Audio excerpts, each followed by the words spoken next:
What is going on, everybody? Welcome back to the podcast. My name's Will, and this week I have a conversation for you that a lot of you have been asking me for, a lot of you are excited about, and I am happy to deliver. I am but a content machine for your enjoyment.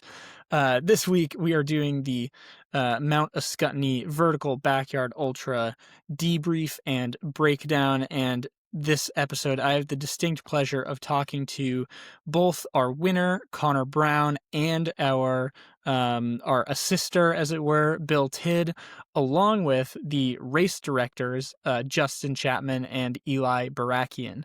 It's a fantastic five-way conversation. I think this is the second largest episode guest-wise I've ever done on the podcast, behind when I had my whole crew on after the long trail. And so, there's the quirks of a 5-person Zoom call. Once in a while we stumble over each other a little bit, but I think it's a fantastic conversation.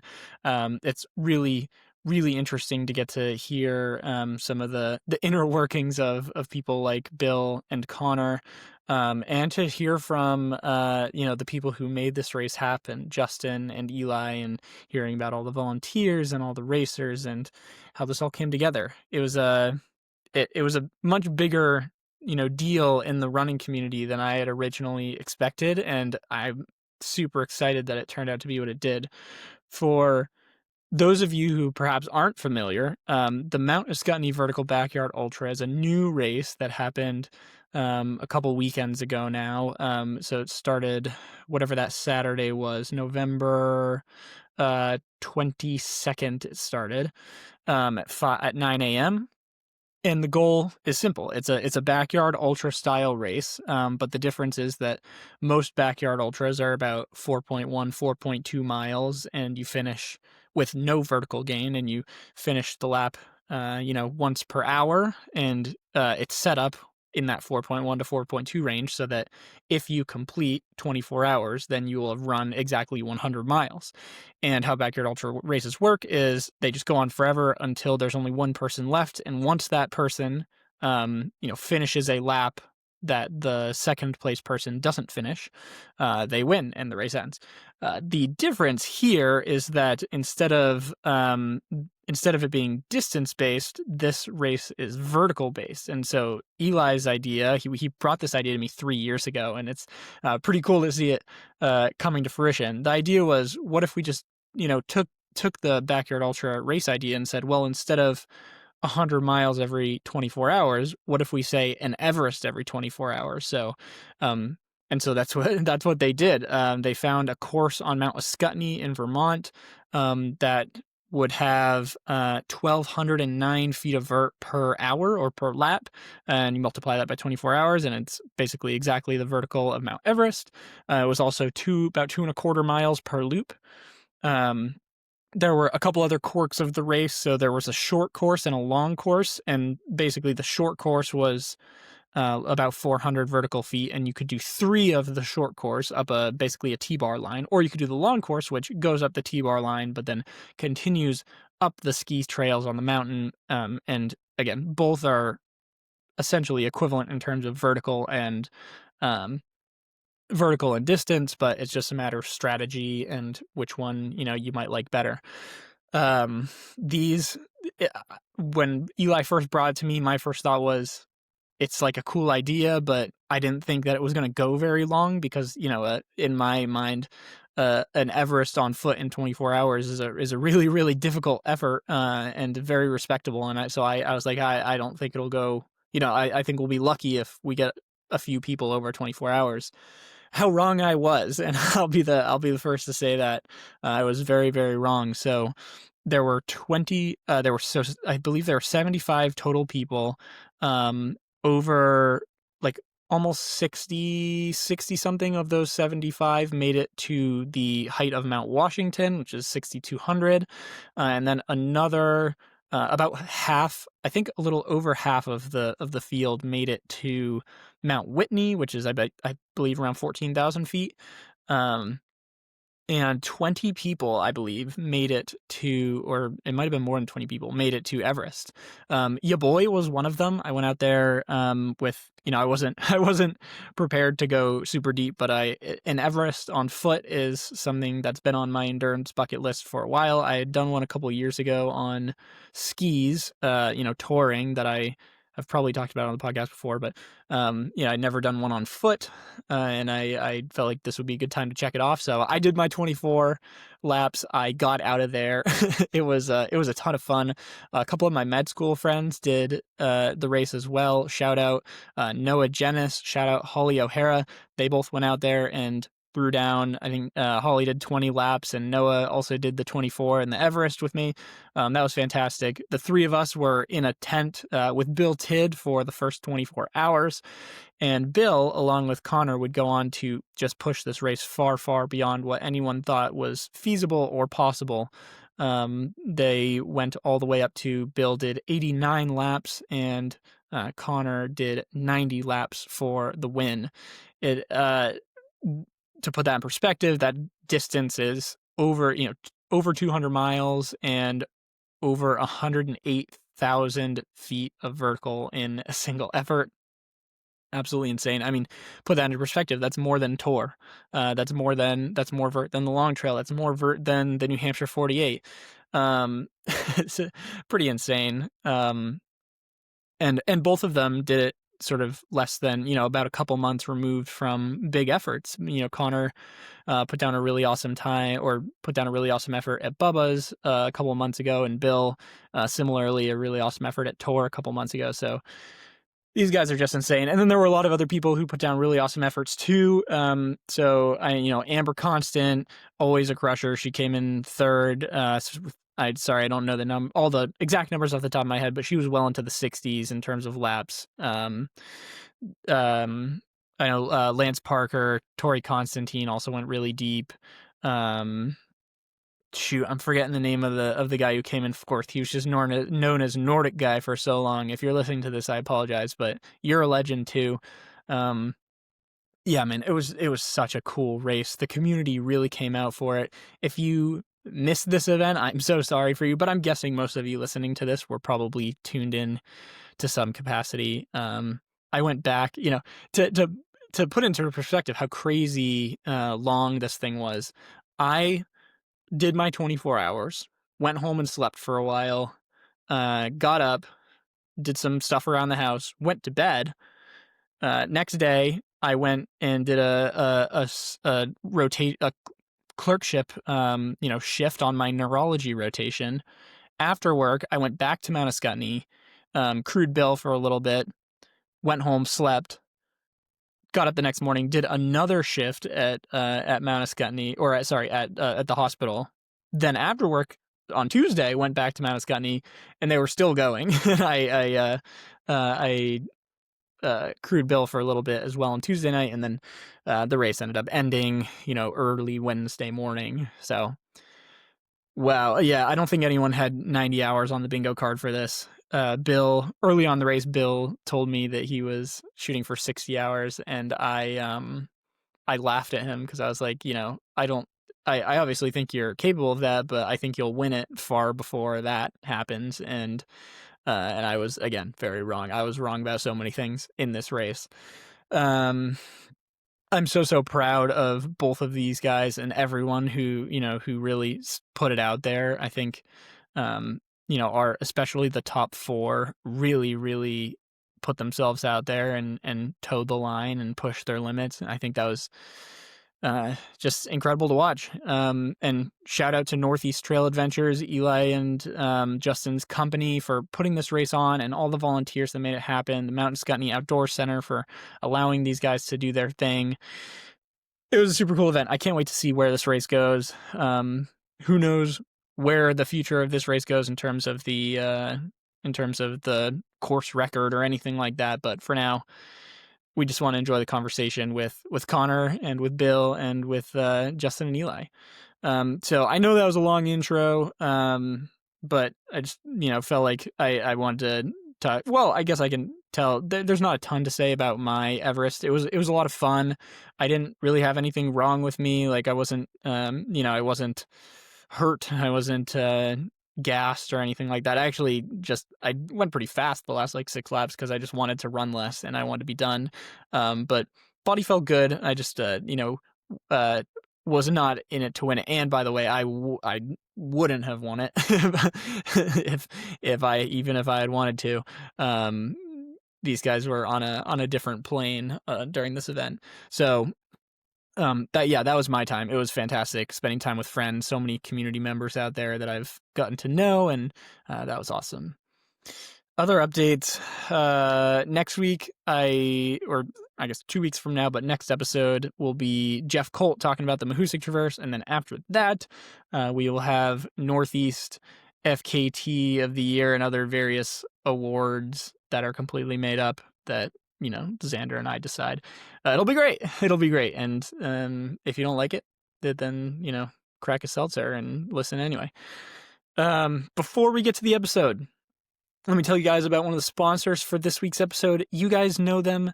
It's Infinite Nutrition. Infinite. It's a total nutrition powder. You mix it right into your water for all your endurance, hydration, and nutrition needs.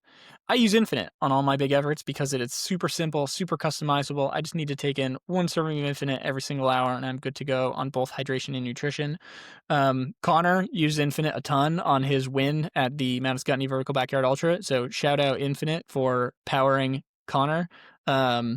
I also used Infinite for about, over half of my nutrition for this race. It was fantastic.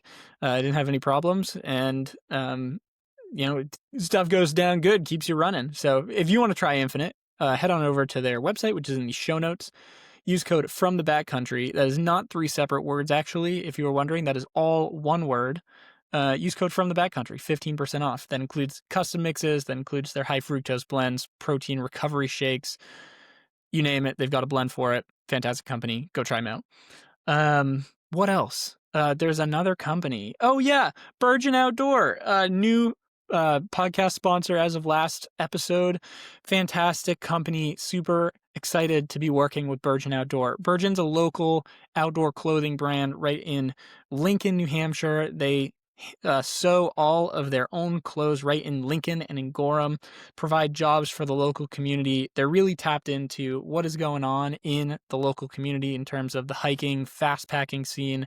They're making moves, making more and more fantastic outdoor, clothing items that are fantastic for the White Mountains. I've been really digging their Alpha Direct hoodies lately. I've been using them. I've been using them for layering systems, but I've also just been using them sort of wearing around the house and wearing to bed. They're so light and so sort of ventilated, but they're also so warm. I can't wait to use it as a summer backpacking layer in terms of like a camp layer. I think it'll be absolutely fantastic for that. And I've been digging their stuff. So if you want to check out Burgeon, also in the show notes, check them out.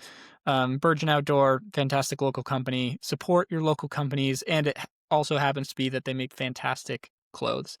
So check them out. And I think that's it. We're going to have one more check-in from our other sponsor, John G, somewhere in the episode.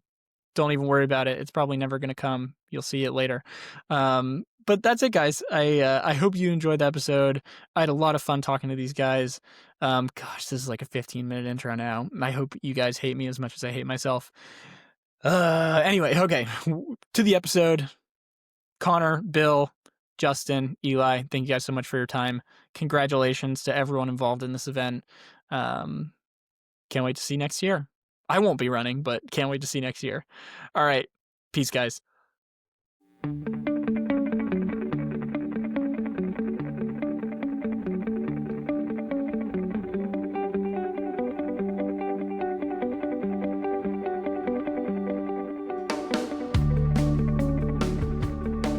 Bang. Here we are.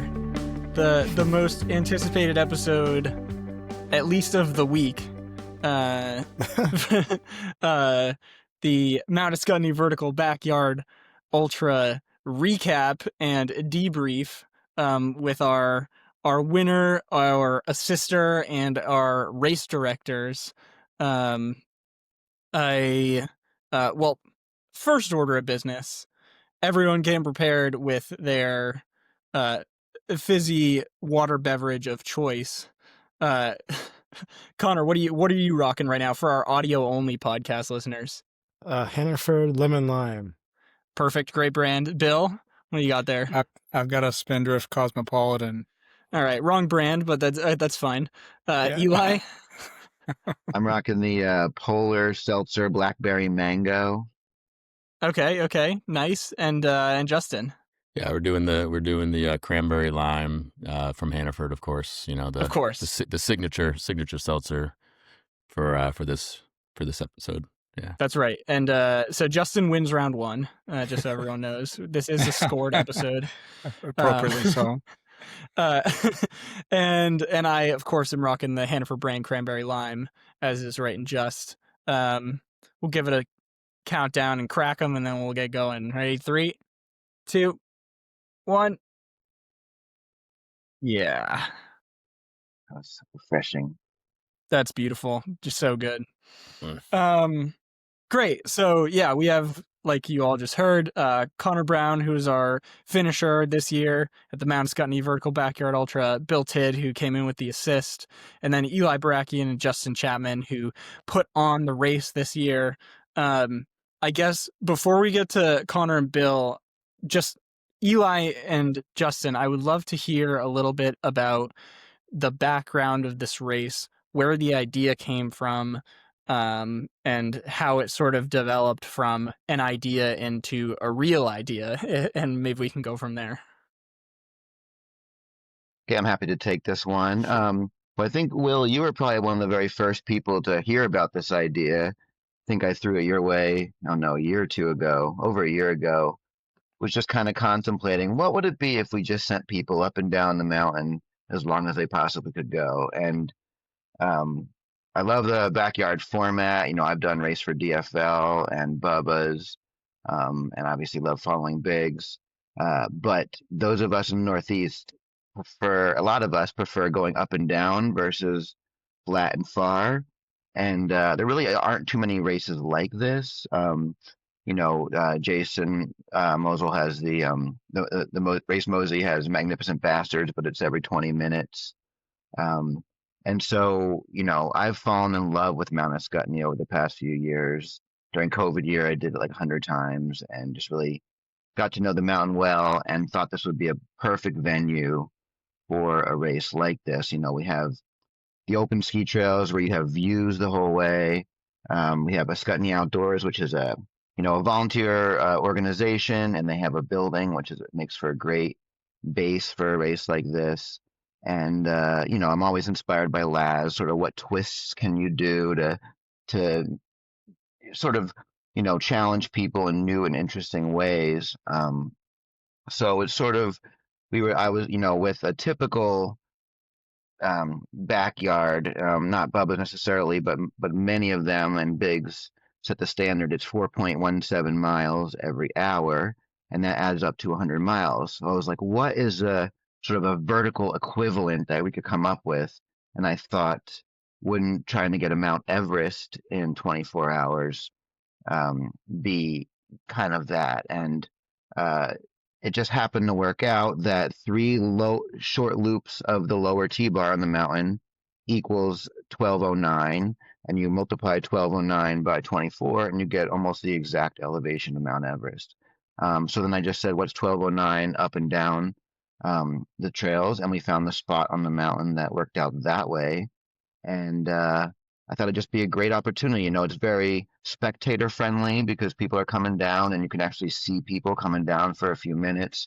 You've got the building, you've got the local community here. And then I thought one cool twist would be to give people the option of 2 different routes. So 3 short loops or 1 longer loop. And that kind of, we weren't sure how that was going to play out, but it kind of played out really well. I think people used those loops in ways we hadn't really thought about, especially like at night when it got icy and people stayed down low.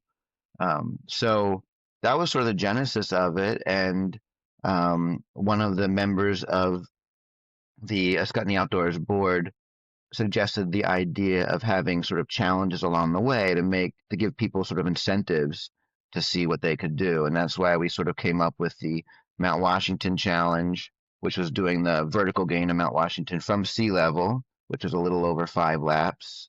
The Mount Whitney Challenge, which happened to be almost exactly the 12-hour mark. And that's 14,505 feet. And then, of course, Mount Everest. And, I was pretty certain that, with the caliber of athlete that this race ended up inviting, we were going to go over Mount Everest, but I had no clue how far over we were gonna go. So that's sort of the genesis of it. And it was, living, half mile from the mountain. This is my community, and it was really exciting to sort of bring together my local community and the race community. And then Justin and I started this new business, Northeast Trail Adventures, where we're hosting running retreat in the White Mountains. We had our first one this summer, and then our second sort of big thing was this race. And so it sort of worked well, kind of as an opportunity to sort of showcase our new business and just see what people could do. The one question people were asking me during the race that I didn't really know was, are there comparable races out there? Like, I know, like you said, Magnificent Bastards is a little bit of a different format. I don't know of anything, at least in the Northeast, but I didn't know if you guys might have any knowledge of the greater vertical backyard ultra scene. We don't know anything about it. I think Eli's Oh. just the genius behind the concept, and I'd be happy to hear about other ones if there are other ones. But when he pitched it to me, I'd done Bubba's back in 2019, and then a couple years ago I did it with my daughter Ada, and then I crewed Eli and Ada the following year. So I've always loved bigs, and I've paid attention to it, but I haven't heard about anything that has a vertical component. And I'll be Yeah. honest, Eli pitched the vertical idea to me. I was like, sounds amazing, but I can't imagine they're going to go that deep. I just couldn't think that people would keep it going for what, 3.5, 4 days. I didn't keep track of how long we were out there for, but it's pretty special for Eli to cook this up, and it's definitely his inception, and I'm thrilled to be part of it and had a ton of fun. So it was awesome. I mean, I would Yeah. say the closest are these sort of Everesting challenges that that they have at ski areas. And I don't know them really well, but my understanding is they usually go over 2 days to achieve the vertical of Mount Everest, and they take the lift down. And obviously, what makes this extremely challenging is all that pounding on your legs coming down. I mean, Mhm. we thought that the downhill would end up being the limiting factor over the uphill, and I don't, we'll find out from Connor and Bill which one was, if the up or the down was more detrimental to their ongoing. I mean, they kept on going. I mean, they probably could have gone another 20 hours. Who knows the way they were moving at the end there. But yeah, so I would say that's probably the closest. And I had never heard the term vertical backyard before, so it was kind of cool to, come up with that term. I kept mispronouncing it and calling it backyard vertical, and Eli would look at me and be like, "That doesn't even make any sense." And I was like, "Wait, doesn't it though? Backyard vertical? No, vertical backyard." I'd really pause and think every time I would say it for the past couple of months, but now it rolls right off the tongue, so no problem. Yeah, I feel like I need to do a public mea culpa on this, because when Eli first pitched the idea to me 3 years ago, I think my immediate response was, no one's going to sign up for it because it's too hard, and like we'll be lucky if anyone gets past an Everest. And that was probably my worst ultra running take ever. So I'll eat that one. Yeah, I thought because I just looked at how, I don't know, I'd done an Everest on skis before, and it took me like 16 hours, and I was pretty wiped at the end, and I was like, okay, so yeah, people are like adding in the downhill component, that's going to be another 8 hours, and people are going to be wiped at the end. But no, as it turns out, that's not the case. I want to get to these two, these animals who pushed this, I think, far beyond what any of us like dreamt this race would go, even in the best case scenarios. Connor, I want to get your, I guess, first of all, congratulations. It is absolutely incredible, like mind-boggling effort. I'd you. love to know, coming off of Bubba's, you know, you had a fair amount of time to recover from Bubba's, but not, you know, a little Yeah. less than 2 months. And what was sort of your training in between there and your mentality coming into the race? Like, did you think that, did you have this in your head as a possibility? I didn't have this race as a possibility until like right when I signed up, which was probably 4 or 5 weeks beforehand. I know my friend Clark mentioned it to me. I was like, "Oh yeah, that sounds like fun, but I'll crew you, but might be too close to Bubba's." And then that week following, during my training runs, I'm like, you know what? I feel surprisingly very good right now. Let's just sign up. So I actually talked to my fiance Hannah. I was like, so there's another race I'm thinking about doing. She's like, what is it? Do it right now. Sign up. Like, That's awesome.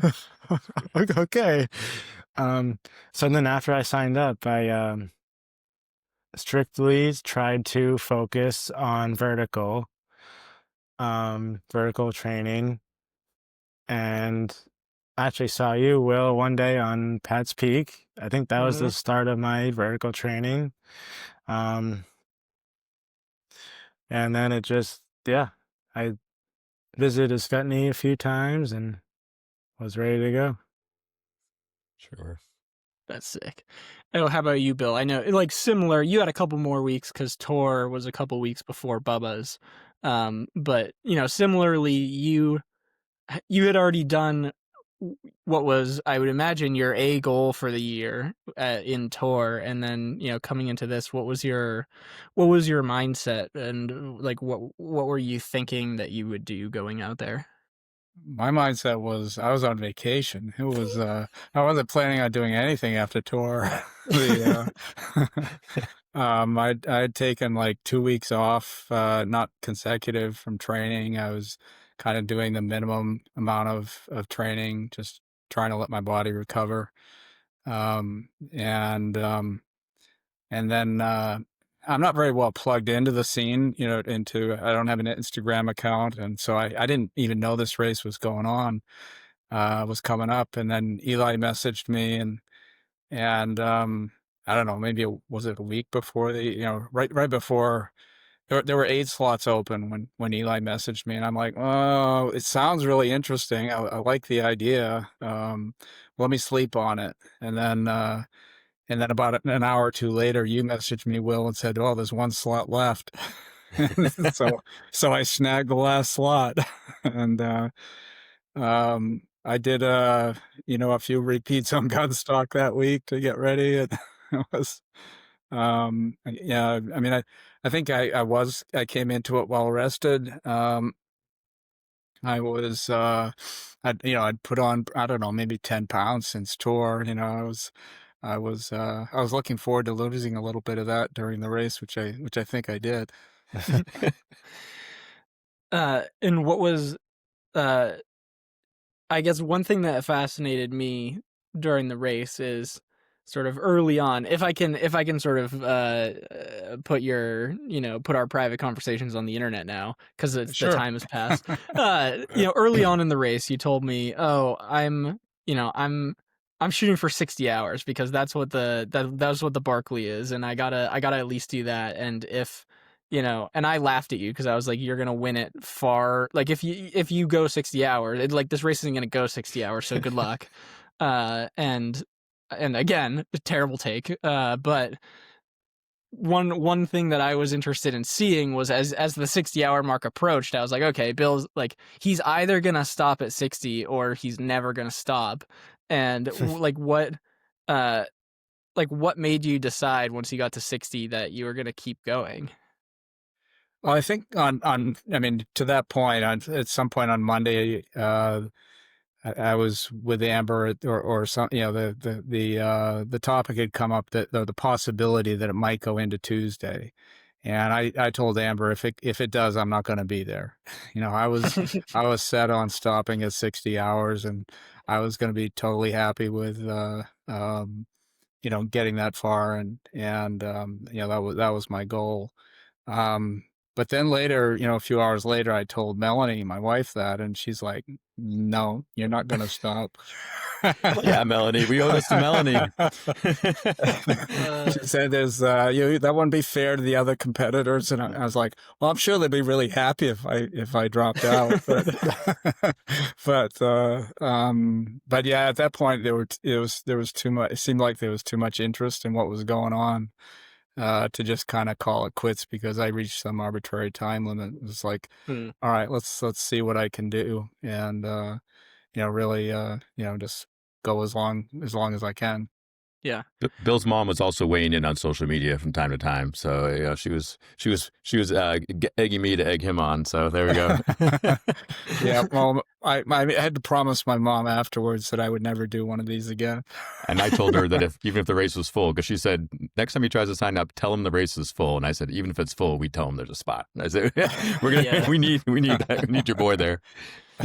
Sorry. That's how it goes. Yeah, it's terrible. I mean, terrible for Bill's mom's anxiety, but great for the race. Right. Conor, what did you have a distance goal coming in? No distance goal. My only goal for this race was to not quit. That's such a difficult, I've never understood that goal in a backyard ultra because I feel like it's so easy for the mind to fail before the body. Like, how do you keep yourself going when your only goal is don't quit? I don't know. I mean, I know from Bubba's this year, I didn't like how I left. I left on my own terms. I didn't leave from an injury or from timing out. I left because I just didn't want to do it anymore. And I wasn't happy with myself afterwards. So coming into this race, I'm like, I can't do that again. I have to find out exactly what I'm capable of. I want to make it to the very end. And I just kept telling myself that. I told my crew, do not let me quit. Drag me to the start line every time if you have to. Luckily they didn't have to do that, but yeah, I mean, I just had that mindset in place and never looked back. Yeah, that's so cool. One of the questions I feel like I've gotten a lot of in the last week about this event is whether or not I think this format is harder or easier than the standard backyard ultra format. And it's a fascinating question that is very difficult to prove one way or the other. I would love to hear your guys' thoughts. I'm sort of two minds about it. Like, on one hand, the hiking is definitely easier on your muscles than running, right? And so and if you're running the downhills, then you're really only running like 15 minutes a lap ish. However, those 15 minutes of downhill running are like horrendously hard on the body, whereas like flat running isn't as bad as downhill running.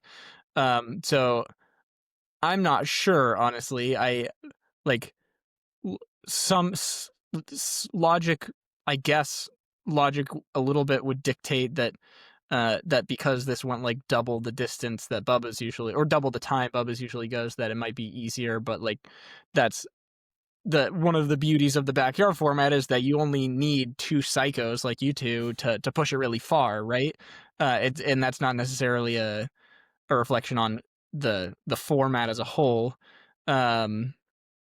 So yeah, I'd just love to, maybe Conor, you could start. I'd just love to, because you've done Bubba's a few times now, and you've done this. And that another sort of random thought I had was like maybe they're relatively equivalent in difficulty, but maybe sort of like the athlete, maybe the sort of athlete that lives in the whites is just better at vert than they are at flat ground running. I don't know, but I'd love to hear your thoughts.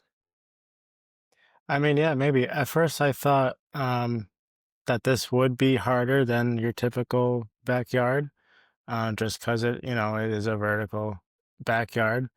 But I mean, that is kind of like my thing, vertical. I reached out to a few people to try to pace me, and they said the exact thing, like, this seems right up your alley. 2 years ago, I did a couple 24-hour challenges on my hometown mountains on Canoonix. So I've kind of done this before, not for 90 hours, but for 24. Um, so I kind of knew what, you know, what it entails. For those 24-hour projects, I didn't run at all. I hiked up and hiked down. For the start of this race, I did exactly that. I didn't do any running probably until the very end. I'm not really sure. Or until I started messing up, but because my mind got a little foggy, but yeah. Yeah. I would say, I'm just going to interject real quick. So just so people know a little bit about the course, distance wise, it was 2.25 miles. Bubba's, I think, is 3.5, and a typical backyard is about 4.2. So Right. distance wise, it is significantly shorter, for sure. But in the end, you guys still went over 200 miles. Right. And Yeah. Bubba's has like it's 3.5 miles with 250-ish feet of vert per lap, and a standard backyard ultra course has zilch feet of vert per lap. And this has, as you said, 1,209. So, big difference there. I don't know, Bill, what are your thoughts?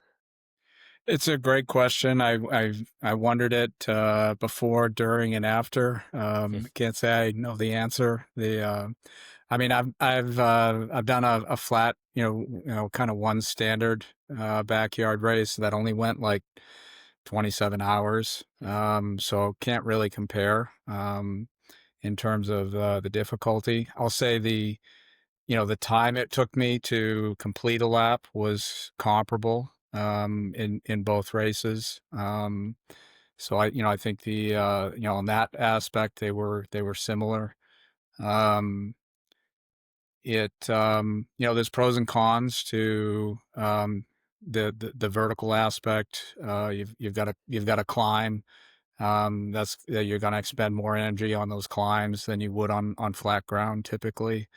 And then the descending is, it is takes its toll on your legs and joints. And I tried to be as smooth and as careful as I could. But yeah, I think like Conor, it's for me, I train, almost all the training I do is up and down my local mountains, and so it's what I do. So I was I think this was a good race for me. Better. I was better suited for this race than I would be for a flat backyard.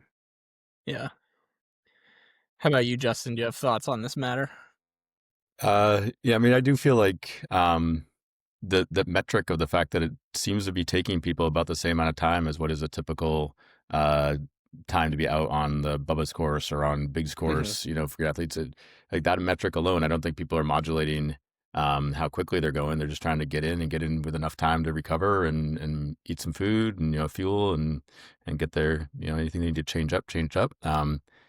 When Eli first pitched it, I wasn't too super familiar with Ascutney. I'd been spending a fair amount of time over there this summer, and so we hiked around the mountain a number of times. And I guess I was glad that I wasn't signing up for it, even though I like climbing mountains. I've cut my teeth hiking throughout the Whites my entire life, and I love going up steep things. But it just didn't seem like it would be that sustainable. But I thought this was a great, fun thing to be part of, and so But yeah, I think the metric of the fact that people are coming in at, I mean, what the cash lap was 21 minutes. What's the cash lap at Bubba's?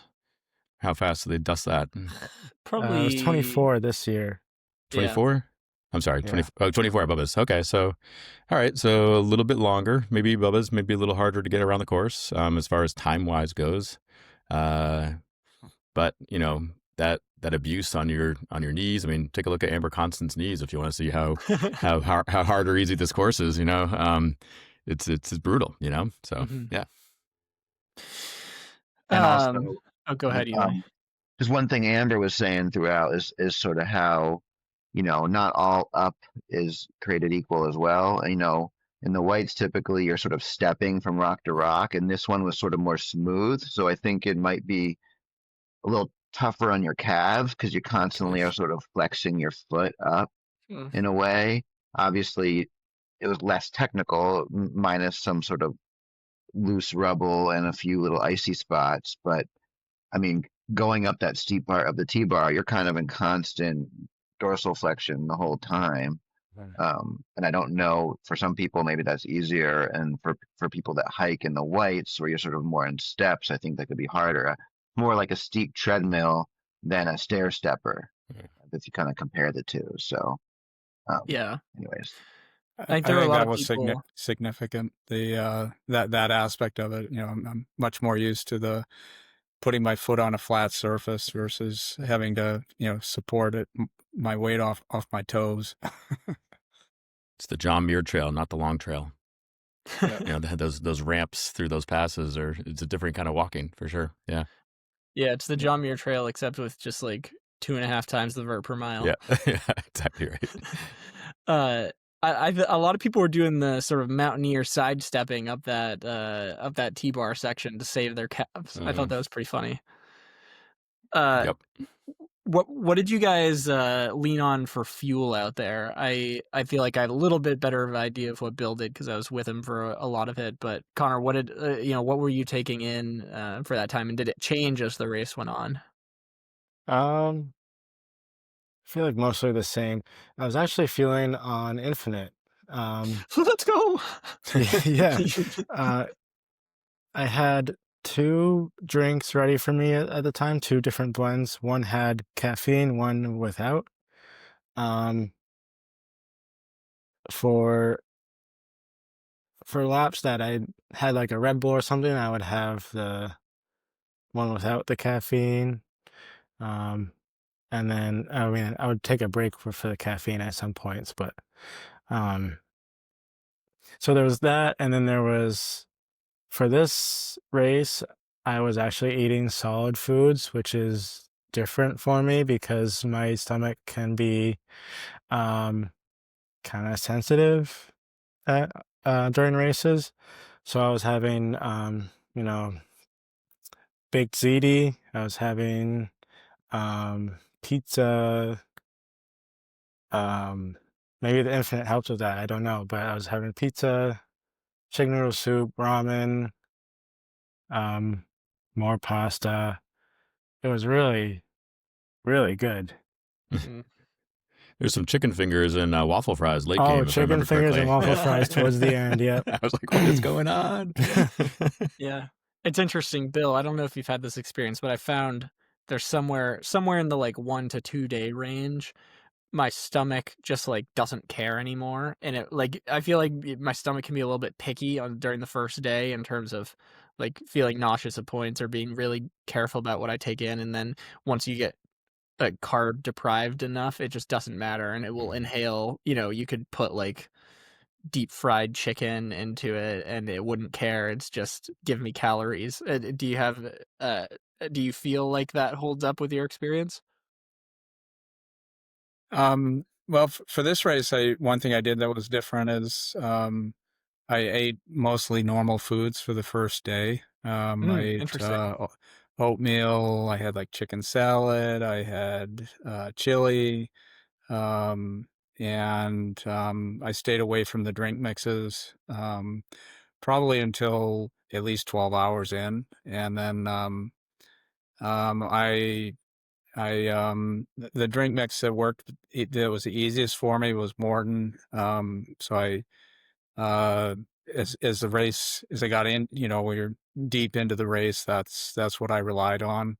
I was running out of that at the end. I had quite a few other drink mixes to fall back on. Um, I had, an assortment of gels that I used. In between laps, you guys were giving me like mashed potatoes and like I had chocolate pie at one point. The some French toast that Cal's sister made that was just fantastic. So yeah, I think I was able to eat pretty much anything as we got into it. Um, I never really had any stomach issues per se. And I wonder if the colder weather help with that too. You know, my stomach usually goes when it's hot, and I think you can eat more when it's colder. I don't know if you guys felt that way at all, but um, Yeah, or possibly. if just It's a good point. Yeah. For me, I when it was colder, I would try to take in some warm things to keep, to make sure my stomach was working, even if it's just warm water, some warm drinks in between. That seemed, I guess I wasn't really having an issue, but that seemed to work well. Mm. Intuitively, it wouldn't make sense to me that your stomach would work better when it's cold, because I would imagine you would have to, divert more blood to the extremities to keep yourself warm, and so you'd be diverting even more blood from your stomach, which is usually what leads to digestive issues. But that's just like where my brain goes. I don't know if there's anything to that, but I it's guess an it just depends interesting how idea. cold. Yeah, maybe. Luckily, it wasn't that cold. It was sort of cold enough. Right. Um, Another question, sort of related question, submitted by Joe Mama. She Joe Bisco. She wanted to know if you guys went number 2 at all during the race, and if so, how you made time for it in your short breaks between laps. Maybe Connor can go first. Yes, definitely did that. I mean, luckily there was porta potties kind of right next to my tent. So, um, I would give my poles to my fiance Hannah, and then go right to the bathroom, do my thing, and then go back to my tent and did whatever I needed, food, water, um, and then go back out and do another lap. I don't know if I allowed more time to do that. I would just probably have less time at the tent. Hmm. Yeah. That makes sense. How about you, Bill? Uh, for me, well, one of the disadvantages of eating real food during the first day was I had to go to the bathroom a lot more, and um, and that would pretty much consume the available time. There'd be a little time left over, but um, it wasn't like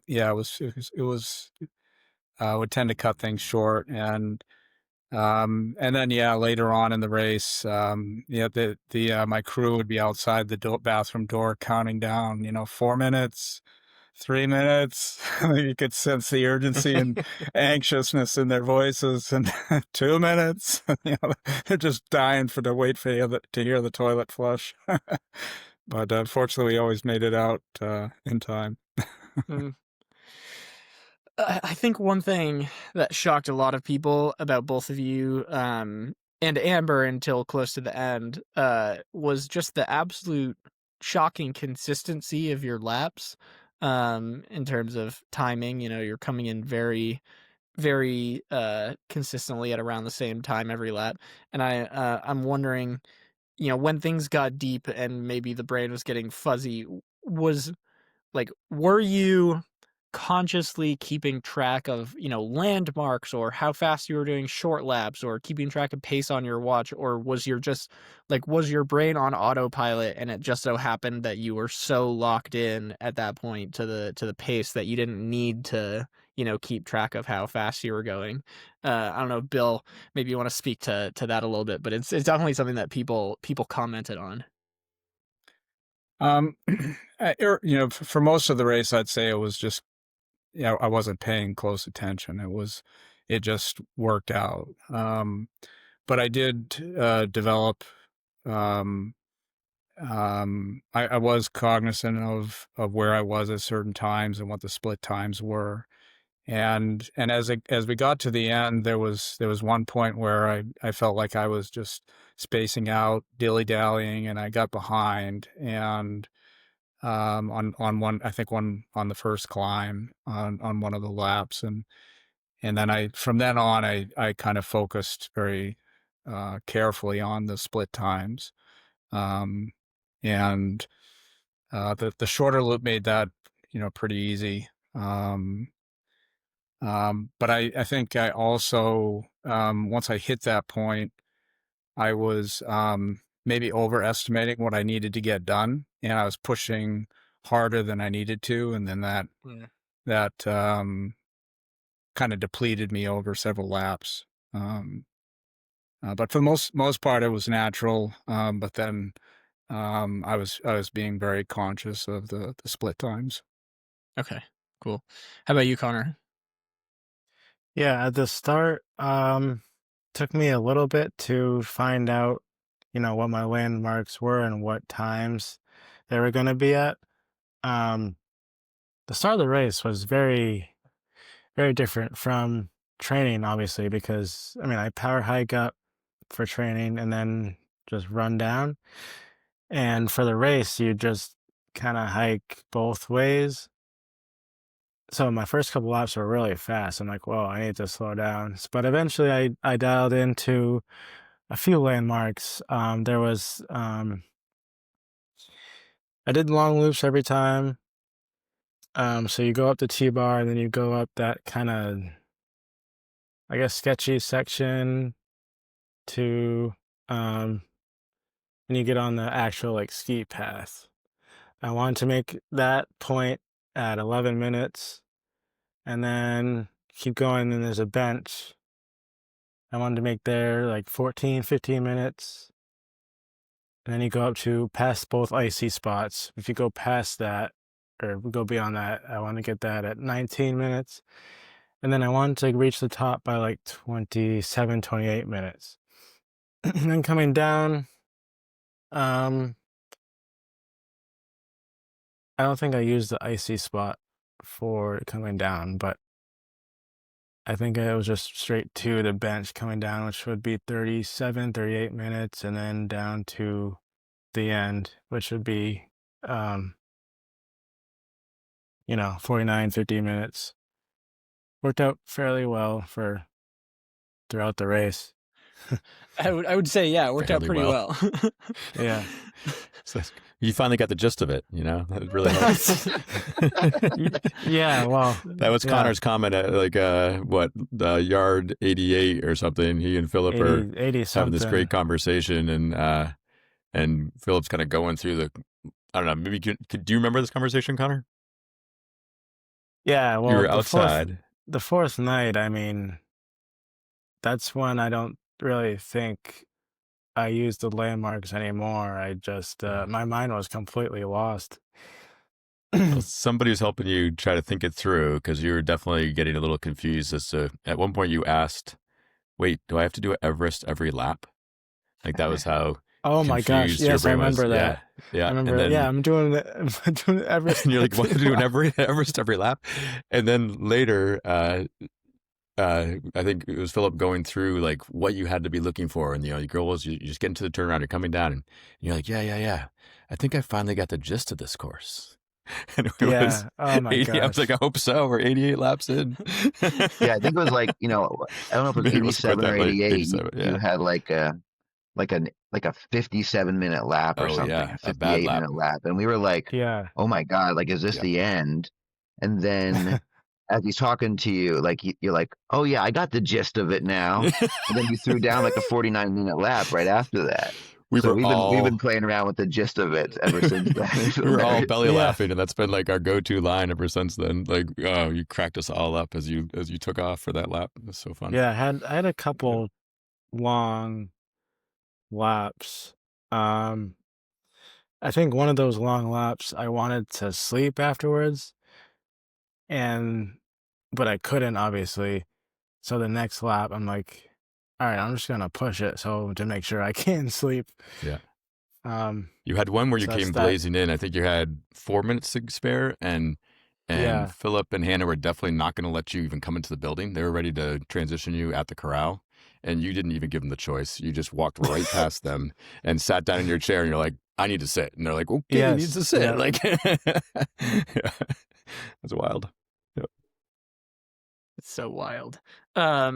I realized probably should have done this earlier, but maybe Eli and Justin, if you guys could give some sort of maybe some like stats on the event, like how, you know, how many people made it to the significant landmarks, and you know, just how wrong my predictions were. If you could highlight that, yeah, I think that would be super cool for people who maybe weren't following quite as closely. I'll let Eli do it because he just crunched a bunch of numbers over this Thanksgiving and put a lot of work in to get an email. Email's going out tonight, I think, that has all that details Yeah, in it it. just But went out. just went out. Yeah. Mhm. So go ahead, Eli. You can run it down.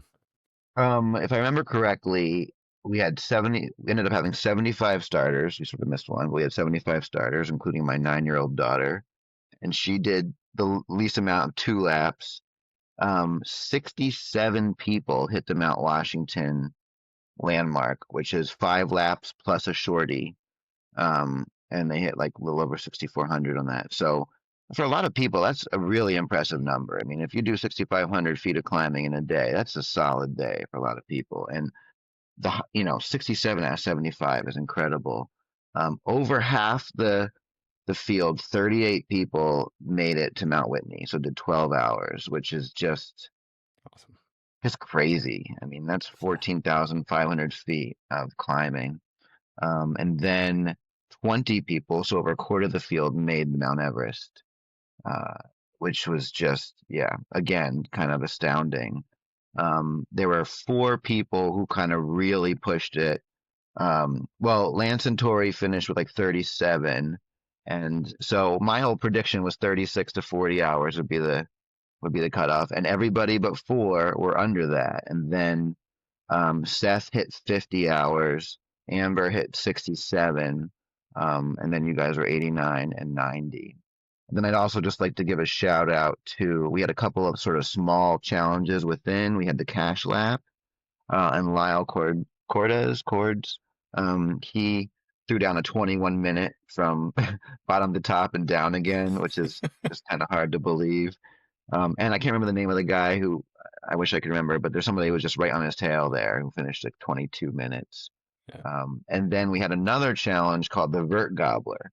And that was, once you hit the top of the course, you could continue on another 0.15 and 180 vert to a little shed at the top of the old patrol shack at the old triple, pick up a playing card, bring that down, and whoever sort of had the most at the end won the Vert Gobbler award. And Lyle did the cash lap on one, but all of his other 23 laps, he did the Vert Gobbler. And Rob Reeves did the Vert Gobbler for all 24, and he ended up winning. And that added up to an extra 4,300 feet of climbing, all within the hour. So, people were throwing down some really big numbers. Like, 20 people hit Mount Everest in under 24 hours. And I think one of the cool things about these races is that people do so much more. I mean, I heard an interview with Laz recently, and he said that more people last year finished a sub 24-hour 100 in the backyard format than in the traditional 100-mile format. And I think, on one hand, you don't get the rest. You can't sort of dictate your own timing. On the other hand, it sort of gives you a consistency and a benchmark, and that allows people to sort of outperform their own ability. I don't know how you felt, but it also seemed like, until you're in the last two, everyone is basically supporting each other. And I think everyone was pushing each other to do better. And I don't know if people would have hit those numbers if they hadn't been with others, having conversations and just encouraging each other to move on. So, we were blown away by the numbers, and it's pretty astounding what you guys did. And as far as what you guys did, the 90 laps is over 108,000 feet of climbing and 203 miles. To put that in perspective, you guys finished basically the same time as Tara's long trail record with an extra 40,000 feet of climbing compared to the long trail. So obviously it's not as difficult terrain-wise. It's about 60 miles shorter. But, I mean, I think nobody would disagree that the long trail is one of the hardest trails anywhere. And to throw down 40,000 more vert in the same amount of time just speaks to the the quality of the effort that you guys put out there. I mean, on paper, Tour de Jance is 205 miles with 80,000 vert. So this is similar. We're talking similar distance with even more vert. And I would argue like mostly somewhat similar terrain, minus like in terms of terrain underfoot, like obviously Tour has bigger climbs and stuff, but yeah, it's a huge effort. Can I jump in there with that Sure. reference to Tour? So we had, we have a lot of time in between laps when people are out on course to kind of chat and connect with each other. And we're talking about Bill and saying, Tour is a pretty good training ground for the Ascutney vertical backyard race. If you really want to put in a good Ascutney, you ought to do the Tour. And and then the next day, Erica Natini sends us a link to Finn's podcast, and we start listening to it, and they start saying, this kind of vertical backyard race would be great training ground for Tour. And we're like, you got it the wrong way. Like, you go to Tour de Jance to get ready for Ascutney, not the other way around. But right. These people need to get on track with what's going on. We were ahead of it with that comment, and they just tried to flip the script on us, but we know where it's at. So yeah, definitely. Hey everyone, quick break from the episode to tell you about the final sponsor for this episode, and that is Janji, Janji. Janji makes fantastic outdoor running and hiking and backpacking clothes. I love their stuff because it's super high quality, it's super durable, and it's super functional too, along with, being really fashionable. I've been really digging their lowers. I've been digging their AFO split shorts. I wore those pretty much the entire time at the Mount Ascutney Vertical Backyard Ultra. I also have been wearing their trail half tights. They've been working really well for me. Can carry phone without bouncing, lots of pockets, and they're just super comfortable. If you want to check out Janji, head on over to the link, which is in the show notes. Use code From the Backcountry. That is all one word for 10% off your entire order.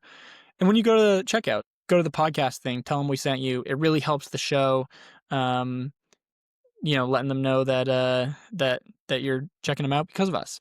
Check out Janji, great company, and back to the episode with all these Mount Ascutney crushers. From the race director perspective, were there any ridiculous or off the wall moments during the race that stick out to you as super memorable, that the people would love to hear about?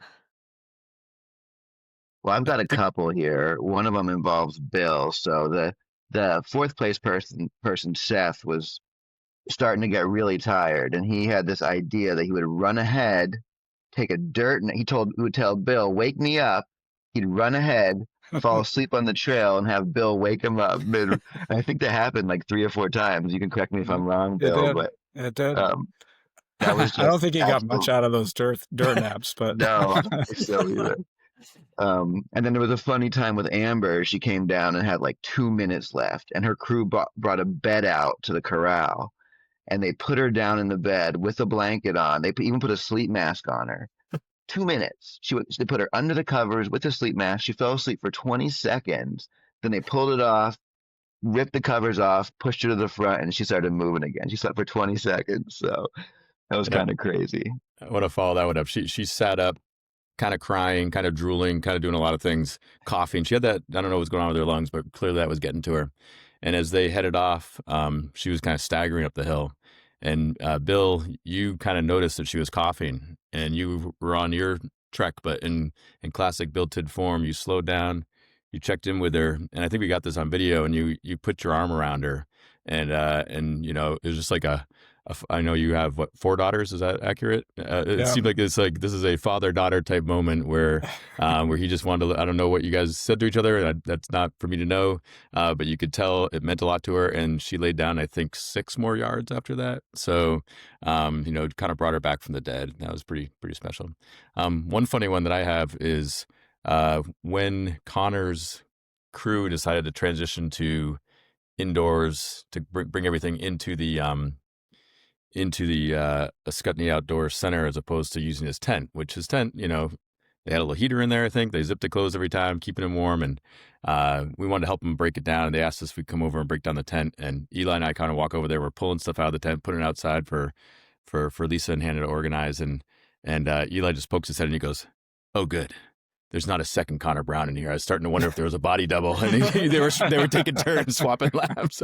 And that's Eli's sense of humor, which is fantastic, and I love every bit of it. So, yeah, I don't know. Those 2 memories really stick out. Melanie and Hannah are probably 2 of the most supportive people. I mean, these things have got to get a little bit old to keep watching this person you care about suffer, and at the same time, you want the very best for them. You want them to hit their goal marks. And they have very different approaches. Hannah's very reserved. She's right there. She's putting the drink in Conor's hand. She takes the poles the same way every time. She doesn't miss a beat. Melanie is like a full-on, great job, honey, every single time. And so that kind of became a little joke. I was saying to Melanie, I was like, we could make a drinking game out of this. You know, you great job, honey, and everyone's got a. And she's like, well, we don't really drink. So I was like, yeah, well, that's fine. We'll drink seltzers. And then at one point, I don't think Melanie got much sleep that whole time. I don't know, Bill. Do you know how many hours she got? Not much. Not much. A couple hours, thanks to Will showing up to spell her. But she ducked off at one point, and I was like, "Wait, Melanie's not here to let Bill know he's did a great job." And so I did my best Melanie Tidd impersonation, and that was kind of fun. So but every single time Melanie would congratulate you, Bill, on every even little lap. And just as beautifully, every single time you would say thank you. And I think that, you know, our rule number 1 in this, and number 20 in this race is be kind. And you 2 embody that kindness, spousal support in a beautiful way. And it really did leave a big impact on a lot of people. So thanks for showing up with your best selves and doing what you do. Yeah. And Conor, I have a question. It looked like towards the end of the race, or for a good chunk of I don't know how long we were doing it, but was Hannah on the phone with you, sort of like talking to you? Like, it seemed like she was sort of like, you guys were sort of like on the phone while you're running this thing. And at one point I was like, did he hit the top? She's like, "Oh yeah, I'm hearing that was easy" thing in the background. Yeah. He had these little Staples buttons where you would hit them and they'd say that was easy at the top of the course. But I'm just interested in sort of how that sort of keeping on the phone with her, was it just to keep you awake, or sort of how was that helping you out? Yes. The phone calls were to keep me awake since night 2. Yeah, night 2, I was falling asleep. Same kind of deal with Bubba's. Night 2, I was all over the place, falling asleep on the trail. That's kind of how I quit, really. And here, night 2, once again, I started falling asleep.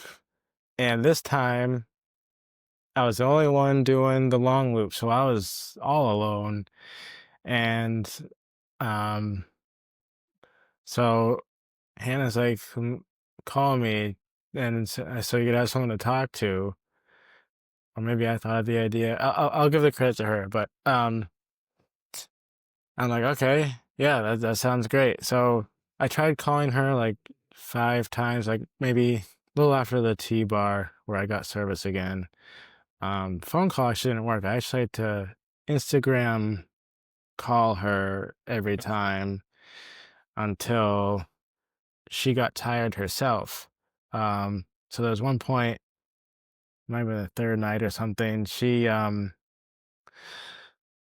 I was falling asleep, so I had to call her, and then she was falling asleep herself, so it kind of wasn't helping me out very much. Um, but I also felt bad at the same time. So actually, um, we switched with my mom. My mom and her were taking turns talking to me in the middle of the night.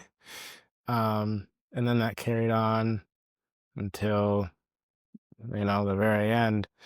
Um, so my mom had to leave Tuesday night, I think it was. Yep, that's right. Um, so yeah, Hannah called me every night, every lap, just to make sure I was awake. And they were tracking you on the Apple tracker as well, just to kind of see that you were still on Mount Ascutney somewhere. Yeah, as race Yeah. directors, I think that was something that made me a little anxious at some points. Like, ooh, we got to rethink this. So, Garmin, this is a shout out to you. If you want to donate 10 InReaches for next year, we can plug everybody to an InReach and send them out on course for that final 10. Something like that might be a way for us to just feel confident that no one sat down. Because, those cold, rainy nights, if you stop moving and you were all alone up there, like, it wouldn't take long before you were in a little bit of trouble. So, Yeah. something to think about. Yeah, but everyone was safe. Everyone got it done, which is wonderful. No real injuries. You can make You it talk like the about winter differences. spine. Oh, I was yeah. gonna say you can make it like the winter spine and have just like a 25-pound mandatory kit. It would add to the vertical talked about it. stacking experience. We talked about a mandatory kit. Like Burakian Ragged division. 75 has a mandatory kit, and different races, do that. And we talked about whether we're going to require them to carry a light rain jacket or different things. And in the end, Eli was kind of like, "No, I think it's just what they do," and I think it worked out fine. But but as a race director, I do carry a little bit of anxiety around the liability for that. So we might need to think things through a little bit next year. Not to add a big heavy kit, but some way that we can just feel comfortable that everyone's still moving out there.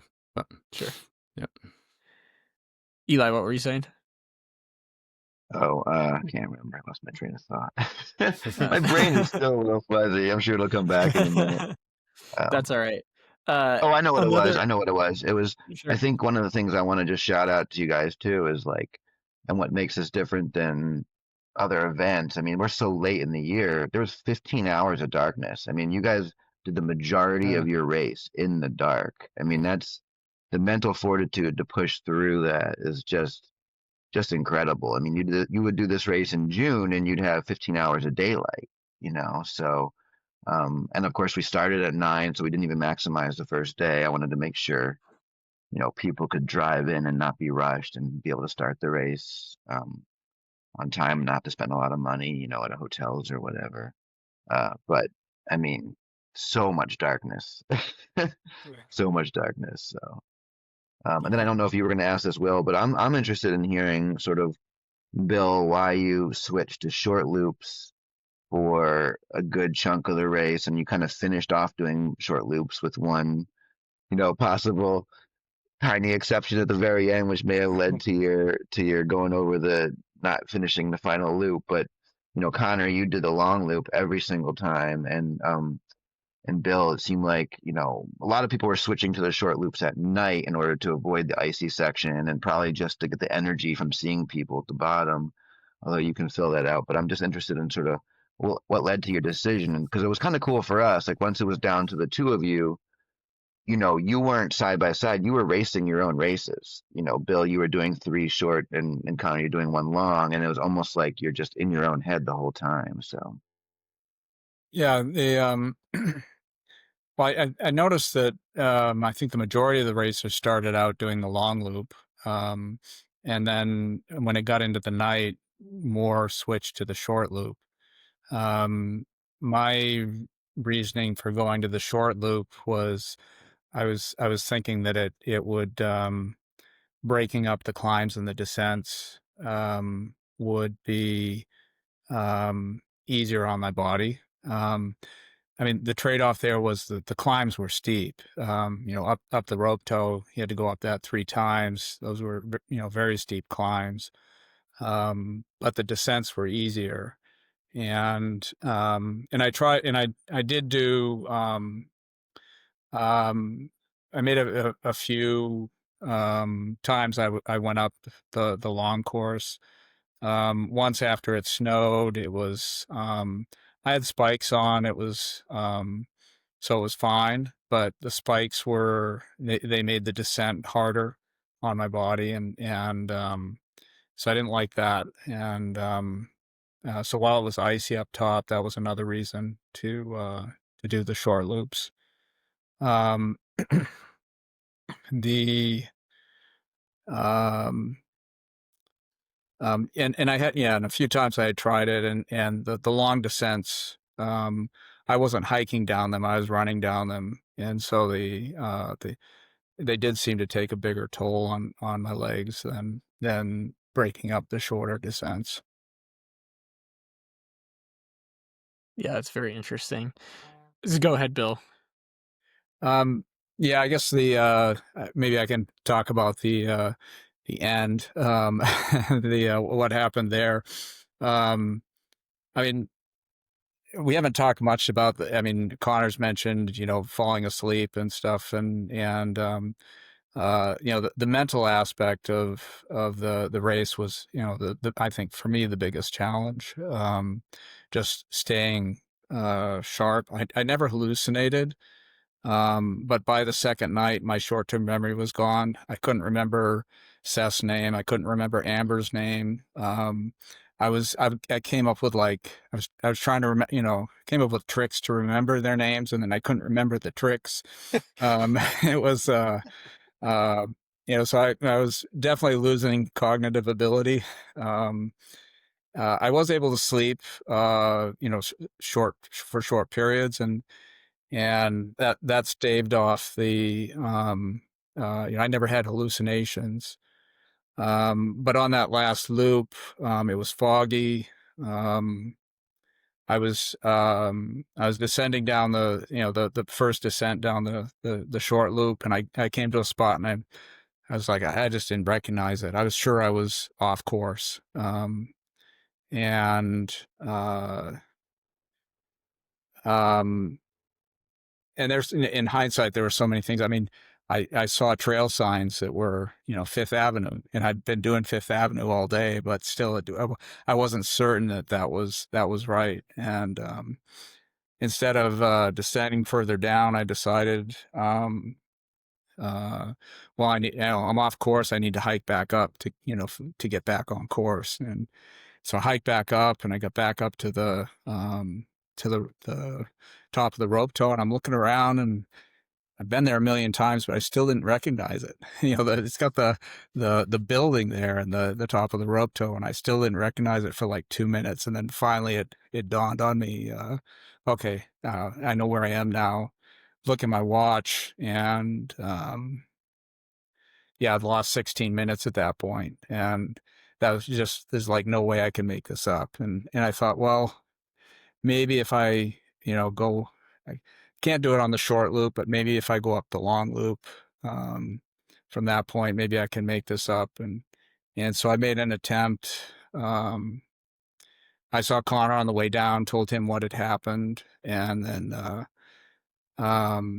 I continued up a little bit more, and I got to a point that I knew was like, for me, 10 minutes from the top. And at that point, I knew I needed to be on my way down, and I knew there was no way I was going to make it. So I turned around and came back down, and the only bad thing was I ended up getting to the finish just before the end of the hour, and everyone thought that, oh, he's made it, and then telling me to sprint to the end, and so I sprinted to the end, and but yeah, and then had to tell everyone, oh no, I didn't finish the loop. Interesting. So your plan going into that lap was to continue doing the short course, and you only sort of audibled into the long course midway?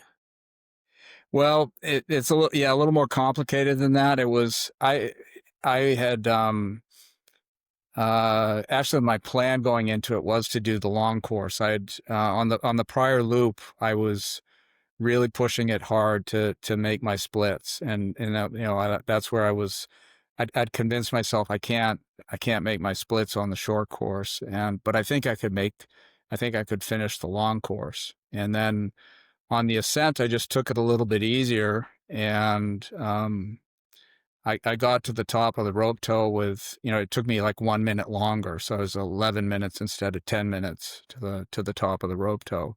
I'm like, well, I can do this, and still finish within the time. So I decided there to continue doing the short course. Gotcha. But then quickly got disoriented. Gotcha. Conor, were there any moments for you that were close to, either mentally or physically that got close to, a DNF, or were things pretty smooth? Boy, that fourth night was far from smooth. So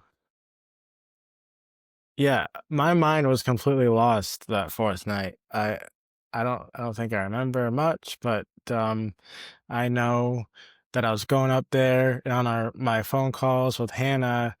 I was like, so why am I up here? Where do I go? She's like, you just go up to the top, the same thing you've been doing, and then you come back down. I'm like, oh, okay. I'm like, so I've been doing this whole time. And especially that fourth night, it was rainy. It was heavy fog near the top. I mean, you can't really see much. So at that point, my mind was just completely mush. I don't even think I was following my landmark times. I was just like, I was following the plastic plates with the reflective arrows. I was strictly just following the trail markers, the race course markers. If it wasn't for those things, I mean, I don't know, the race probably would have ended sooner.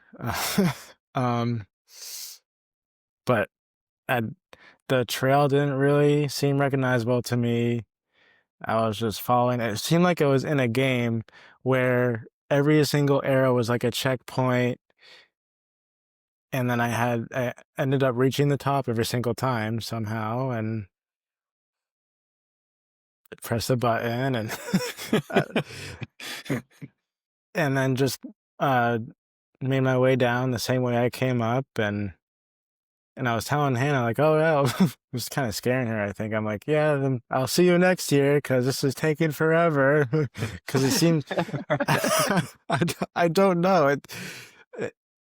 You've been doing it for so long, and then you're so tired. It seems like it's taking way too long. But then you finish with, still 10 minutes to spare, sometimes 4 or 3 minutes. But yeah, I was so foggy.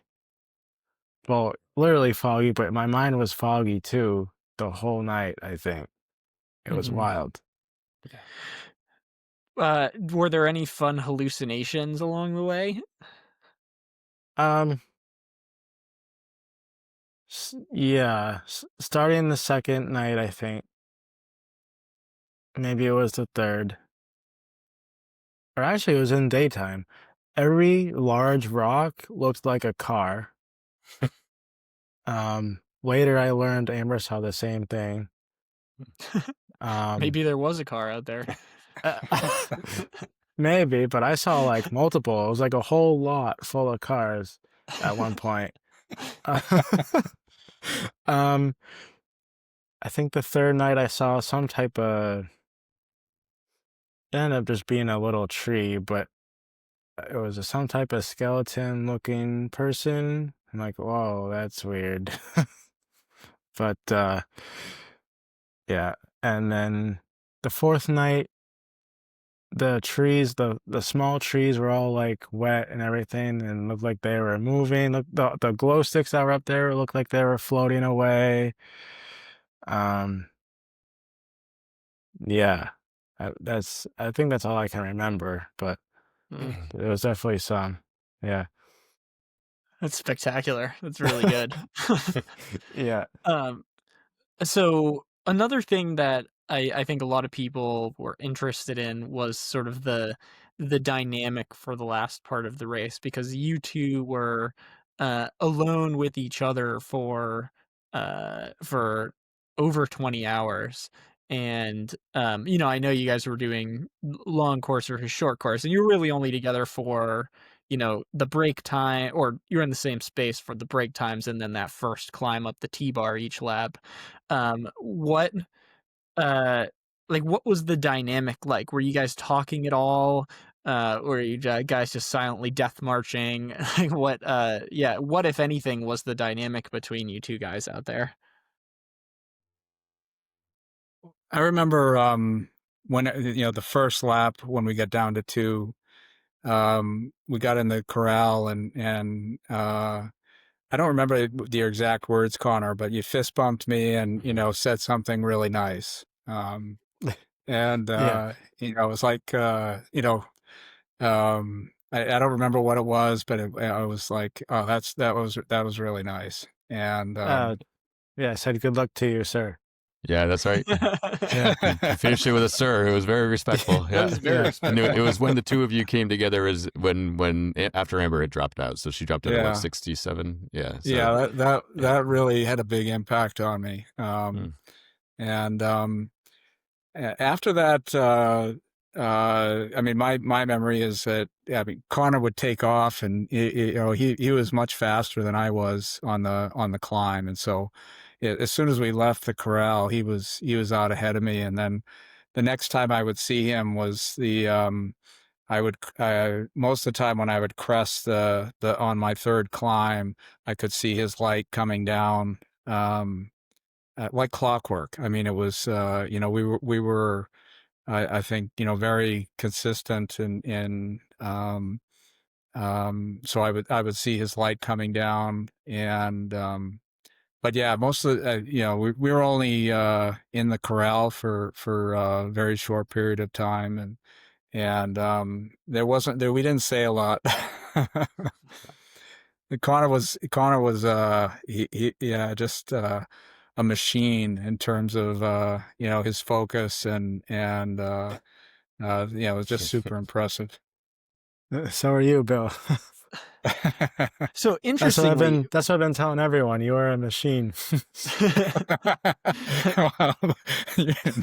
Well, oh, thank you. I think it goes both ways here. Uh, Exactly. One thing that I was fascinated by, at least while I was there for a few hours going into, I guess it would have been going into Tuesday night, I think. So the last night, um, was that Bill was power napping essentially every single rest time, and Connor, you were not, at least while I was there, between the hours of 5 and 9 p.m. or 4 and 9 p.m. or whatever. What like were you just not tired? What was sort of your rest time strategy as the race got deeper? Well, I was definitely tired. But I also wanted to make sure I was getting enough food in me and enough liquids in me. Mhm. Um, and then eventually when I really needed it, I did take a few naps. Not much though. I think throughout the whole race, I think I slept for maybe 20, 30 minutes. Wow. Sweet. Cause I know I tried to take a 5-minute nap, probably night 3 or something. It didn't really work out. I tried to do it again in my tent, maybe for about 2 minutes it worked. And then by the time though we moved inside, my first nap, it was like 11 minutes, and then I took another one for another 8, I believe. Those were my two best naps, I think. If I could say one of those maps was like a work of art. Philip, Karsha, and Hannah, and maybe your dad was there too. I think all three of them. You got you into your zero gravity chair, and they tipped you back, and your head just went to the left, and your eyes just went out, and your head just stayed there perfectly still, mouth slightly open, not a single wiggle. And I'm at the door keeping time, and when I announced, I'm trying to keep the announcements kind of quiet so that for you guys resting it wasn't a problem. But with 2 minutes left, Philip just goes over and so gently takes the blanket off of him, very carefully puts his hands on his shoulder, time to get up and get walking again, in the way that Philip does, that very intentional body movement stuff. And he got up, got back, kind of came right to and got ready to go again. And I was talking to Philip about it afterwards. He's like, I just thought, if I got woken up after a nap like that, I'd want to be woken up gently. Like, so, and he's absolutely right. Like, you don't want to, the temptation is, it's 2 minutes, got to go. But just that gentle care for the nervous system to make sure you're not shocking it in and out of things. Yeah. They're like literally artists when it came to how skilled they were at crewing him. And same thing with Cal and Melanie and Michael when he got there, getting you, Bill, into your chair, that, T-shirt or whatever it was they're using to cover your eyes, like, is very intentional, very routine, predictable, and I think it makes a difference. Yeah, like the crews deserve some credit here. I mean, a lot of credit here. It's big time. It's a team game for sure. Yeah. We've lost Conor here. If you're watching, video, maybe his phone died. I'm assuming he might join. He back here in a bit. Yeah. Oh, there he is. As I speak, he's rejoined us. I want to. We kept it going beautifully. I don't even think I'll have to edit it. But you were in the middle of telling us about your sort of routine, as the night went on, and Justin was telling us about how Philip, very, very gently waking you up from a nap one time. I thought that was very nice. Yeah, it was nice. I was like, oh, it's time to go again. But no,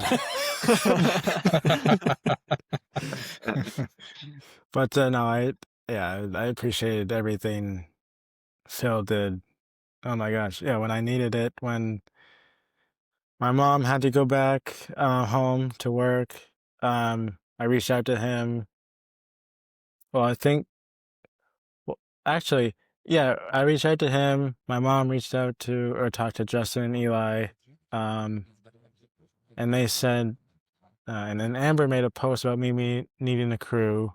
It was just incredible work by you guys. Really appreciate that. And he came in, no problem, no questions asked. Then was like my crew chief. Yeah. But yeah, I don't think anybody could win this race without. I mean, it was obvious that the crews made a huge difference.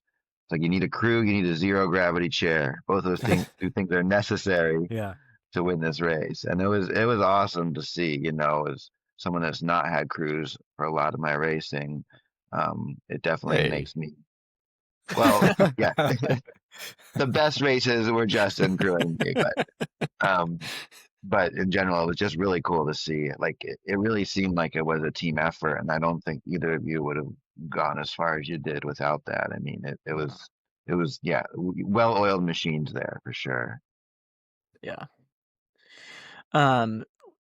So as we start to, well, I want to talk a little bit eventually.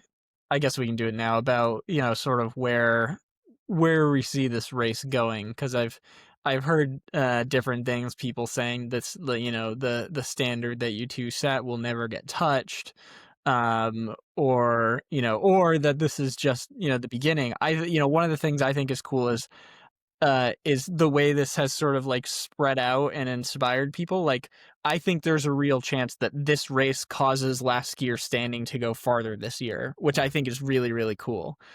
What do you guys see as the future of this race? Like, I could see it going a couple different ways. Like you said, Eli, there are sort of 4 people who made it beyond where we thought the race might end, and so that maybe leans towards it might not go as far because you do need 2 people who are willing to push it really far.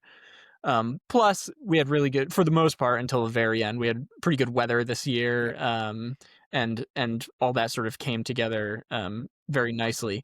At the same time, I feel like most of the time when I've thought that something is safe in the Northeast ultra running scene, it ends up not being safe a lot quicker than I would have thought. And so that part of me thinks that, you know, it might, like, we can't count on it not going this deep next year. But what maybe Conor, you can give your take. What do you think might happen in the future? Well, I don't know because I mean, I guess I can speak like everyone else. I didn't expect this to go this far. Um, but it takes the final two really to depend how far it really goes. Because I think we were battling for 26 hours. That's right. Um, Yeah, 25 at 26 least. Yeah. hours. 26. so, I mean, I don't know. It just depends on how determined, how stubborn, I guess, in a way, the competitors are to really push it as far as it can possibly go.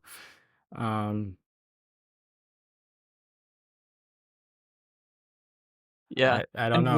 one of you could have stopped at 72 hours, and we would have still thought that that was like insane, and it probably won't go farther than that. But now we know that so much more than that is possible. You know? I don't know. Bill, I what do will you say, think? like, I mean, Oh, they were putting in 50. I mean, Connor was still cranking out 51, 52 minute right. laps. You guys were And doing Bill, had fine you not had physically. the brain fog, I mean, you were also finishing with at least 5 minutes every lap. So it's not like you were getting closer and closer to, I mean, you were getting a little closer to timing out, but it didn't seem like physically either of you hit the limit. It seemed like, what happened was, the foggy weather and of course just the disorientation of the, so, you know, Yeah, given the fact that you weren't cutting the cutoffs close, leads me to believe there's more time in there if all things come together, but who knows if that will ever happen again. certainly the weather was a big factor, both in how long it went and when it finally ended.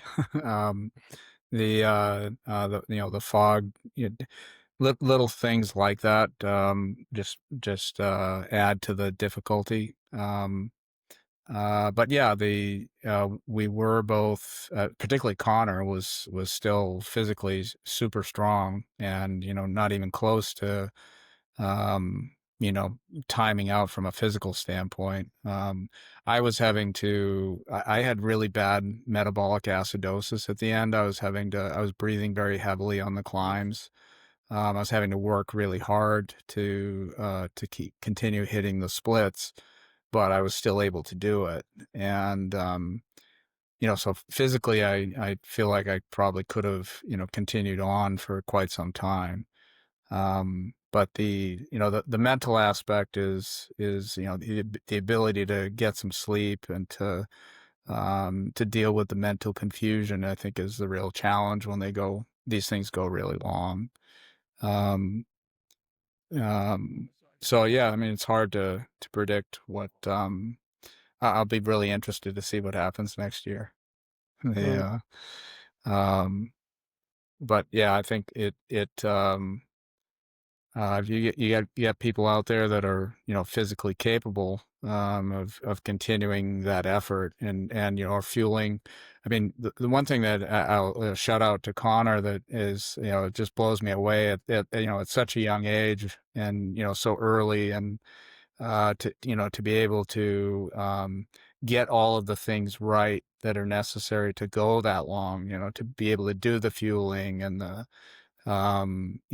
make sure you've got the clothing you need and there's a lot that goes into doing something like this and keeping it up for a long period of time. And yeah, really just super impressed that, at such a young age with, not having done very many of these, that you were able to do as well as you did. It's super impressive. thank you. Yeah, Justin, you have thoughts about where this thing might go? Oh gosh. I mean, it's really more than double the number than we thought. I remember listening to one of Andrew's last skier standing podcasts. Um, and I think it was the second year of the event, and it had gone really long. And one of them, I wish I could remember the athlete's name, but they said something along the lines of, "I think if you got this rhythm right, you could go on forever." But I think they're catching like 25-minute naps. Is that accurate? Like the last skier standing laps are done a little bit quicker, and I don't know if that's 100% true, but if you're napping for 20 minutes every hour and you're not getting that same sort of leg fatigue, maybe you could continue this thing on for a long time. But I do believe that the descending on Mount Ascutney is not a joke. At some point, things are gonna break down, and you're not going to be able to you don't have a guaranteed 20 minutes. I'm sorry if I'm misspeaking with what those laps are at uh at the Ski the Whites event. But it's yeah, I can't imagine anyone staying awake for 90 hours. I mean, it's interesting. Eli and I did not get much sleep either, and there were large stretches of time where I did not feel like I needed any sleep. I was just perfectly comfortable, and then it would hit me hard for a couple of hours, and I start to feel a little bit just like nauseous, not 100%. Might go lay down for an hour, but then I could pop back up, eat a little food, drink a cup of coffee, and be ready to go for another 10 or 12 hours of, for us, it's exciting. We had to go back to that start line 90 times to count them down 90 times. We started the race 90 times. Like, it was really fun. And then with Bill doing all those short laps and other people doing short laps, there was a reason to come out of the AO 3 times an hour and cheer somebody on briefly, then especially the night when you weren't supposed to make noise, you just kind of come in and come out and see the headlamp go by and give them a little thumbs up and send them on their way again. And so because of that rhythm, I do think it can go a long time, but I don't know. Can it go past 90 hours again? And someone's going to want to. They should. Like, let's see it. Like, why not? Yeah. It's exciting. An interesting, facet of this race is we're like, okay, let's do this the Saturday before Thanksgiving. It's kind of create a day, like people remember, not conflicting with any other races. I was supposed to drive down to Philadelphia on Tuesday to visit my family, and the race is still going on until Wednesday. So it's interesting, right? And I was like, and at the end, I was talking to Bill, and you're like, I was thinking about that. Like, I wanted to make sure that you could get to Thanksgiving. I'm like, I hope that you didn't pull your race because I needed to get to Thanksgiving. But it is interesting. I told my wife, I'm like, from now on, Thanksgiving's here in Brownsville, and it may end up being at Ascutney Outdoors. And it might be ramen. You might just like finish the race and go straight into turkey and stuffing. So. But anyways, yeah, that was just kind of crazy. Like, we had not even contemplated the fact that it would conflict with Thanksgiving at all. And it was just so I awesome. thought I might have to go back to work on Monday, and I just started a new job, so I think I'd earned about 1 day of PTO, and I took that off on Friday to go over and get ready for the race. And I told my employer, I was like, this thing could go into Sunday night. If I'm really exhausted, our company's all about safety. And I said, and I was like, oh, no, if it goes into Sunday night, definitely get your rest, get here when you're comfortable. Like Monday, we'll see you Monday, no stress. And we had a big all staff meeting Monday at 11 a.m. followed by a lunch annual meeting. And they're like, if it's okay if you don't get back, don't stress it. And I had to send out these, careful emails every morning being like, don't know how to tell you this, but this is still happening. And they're like, I know, we're following it now at work. And so they got behind it, and they were incredibly supportive of me. I went in and had a meeting with them on Wednesdays to go over some things, and they were just great. They were just like, we're really proud of you guys, and it was exciting to see it happen. And so no worries, but yeah, next year I think I need to make sure to take the whole week off, and just in case. But, yeah. And it was so cool. People were literally like waking up in the middle of the night to come out and see you guys. And like, yeah, we thought it was going to be done on Sunday after school on Monday. All the school kids came out to cheer. And, it was just so fun to see how the community bought in. And they were just blown away by what you guys were doing. And a lot of the houses in the area look at the mountain, and people were sending me texts being like, we're just watching these lights go up and down the mountain and nonstop. And it was just crazy. People came from everyone was sort of just blown away by what was happening on the People on mountain. vacation caught wind that it was happening. They were renting the condos down at the bottom of the mountain, and they came up just out of curiosity and were asking all the questions. And one of them went for a walk on the short loop so they could get a little taste of the course and the whole bit. And so a fun buzz for sure. It was wonderful. Yeah. Brownsville. Shout out to Brownsville, Vermont for showing up and taking care of us. I mean, the Ascutney Outdoors, we had rented that space for 2 days, and Shelly was so good about just being like, nope, you're still here. Don't worry about it. Keep it going. And Greg, who's the head of maintenance facilities, really dedicated his Friday to us to help us out. He was up there spreading that salt and sand mixture over those icy patches with us and driving us up on his track side by side so we could get stuff done. And without that Ascutney Outdoor support, without the town of Brownsville, Julia Burakian for showing up with all that food and keeping everybody fed. That's Eli's wife, and she's a incredible cook. Never mind, just a super human being. A lot of people lending a hand, and Laura Farrell bringing us stuff over, everything we need right there. Great people, great community. Couldn't have happened in a better spot. As a racer, being out there, it was just super empowering and energizing to have people coming out and cheering us on, and just meant the world to me. It was Cool. it was very fun. Yeah. Yeah, you guys inspired a lot of people. I had people reaching out to me who have nothing at all to do with the ultra scene, who were just interested in what was happening. It was pretty cool. It went a lot. The reach. It reached a lot farther than I thought it might. People really bought into it. And everything about like people lapping the course before the event. Yeah. I think the biggest one I saw was Tori Constantine threw down like a 25,000 foot training day on the course like a week beforehand, which is insane. If I can add a little to that day, that was the day that I went over. It was 2 weeks before the event. So I arrived on Saturday morning, and Eli and I went over to the mountain because we were meeting with some folks from AO to show us around. And the very first person I saw that morning was Conor. He was coming down, then Lyle came down right after him. And then Eli and I hiked the course, just kind of thought everything through. And Tori's coming up, and then Amber was coming up. Amber would turn around, walk down with us. And Eli, writes all these guidebooks for Falcon Guides. And he had a book talk that night at the Brownsville Library. And so he invited everybody. I think Steve was there. Andrew Soares showed up, different people. And Amber said, yeah, I'll come to that. And so Amber came over in her running clothes. It was what time to start? 6 o'clock at night, I guess. And Julia invited her to dinner. So she came over to Eli and Julia's house afterwards and hung out with us. And then we just got talking. Everyone got talking till like 1 a.m., which was way too late for my bedtime. And I was like, I need to tap out. I'm going to bed.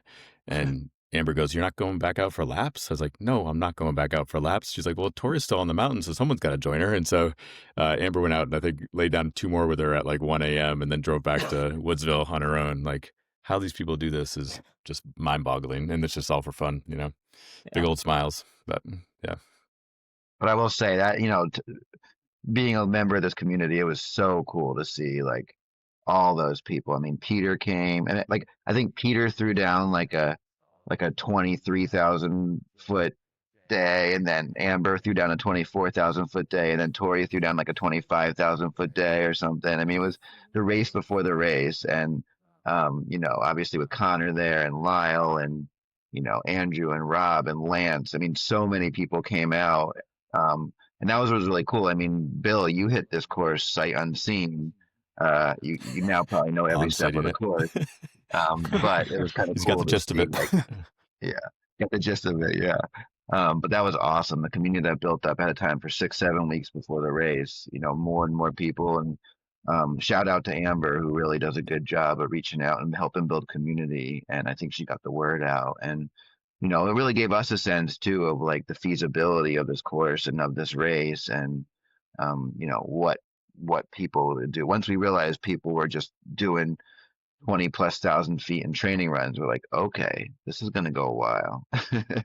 Mm-hmm. So, yeah. Good news is Strava did get it right. Conor is the local legend on the Ascutney course, so that is the AI tracked him properly. So nice job, Conor. Yeah. as we start to wrap up here, is there anything, that you guys have for each other, or, anything specific questions that we haven't covered that you guys would feel like the people would like to know about, or that you would like to know about? Um, well, I know Bill mainly did short loops at the second half of the race, but he did switch up a couple times. It might have been just twice to do the long loop. Um, I think Tuesday during the daylight, he did a long loop. He joined me for a bit, or for a lap. I guess he was right behind me. And I guess my mind was lost already, because I made it to the top, was just minding my own business and just enjoying the view for whatever reason. And he comes back and he's like, enjoy your descent. I'm like, oh, thanks, you too. I'm like, why did he say that? I'm like, oh, I'm in a race right now. I need to get back. I will say, when I was following you up that time, it did look like you were a little bit out of it. I didn't expect to be able to hang with you, because you just went faster than I did pretty much all the time, and I felt badly because I hadn't told you I was going to do it, and I was sort of lurking back behind you, and Creeper. you're just kind of working up your way up the hill. I mean, I was working pretty hard, but you were, just going along at an easy pace, and then I did notice that you sort of paused at the summit there, like.